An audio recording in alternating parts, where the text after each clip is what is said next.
Hello, I'm Mark Wildman of Wildman Athletica, and we're going to talk today about stretching or not stretching. Stretch at the beginning of a workout, you stretch at the end of a workout.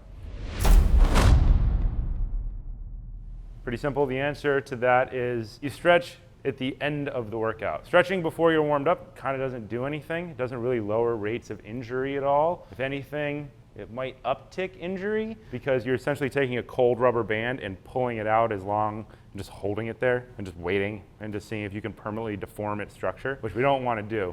We want our joints and our muscles and everything to remain elastic as tissue. Instead of stretching at the beginning of a workout, we would do joint mobility at the beginning of a workout. If we have 5 exercises in our workout program today, if it's deadlift and kettlebell snatch and pick 5 exercises, you would do 1 mobility exercise for each one of those exercises. If it's deadlift, you would warm up your hips.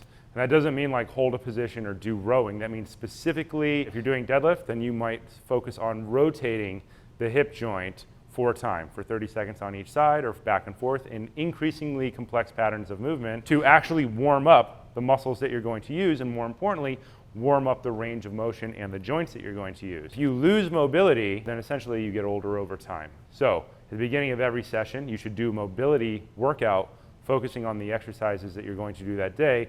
And then at the end of the workout, you would like to stretch. Really, what you're doing is re-lengthening the tissues that have been contracted during the workout. So if you're doing a bunch of deadlifting, your hamstrings get shorter because they need to, because they contract really hard in order to lift the weight. You want to re-establish resting length of those tissues before you go get in your car or get in the shower or do whatever the fuck else you have to do that day. So stretch at the end, short answer.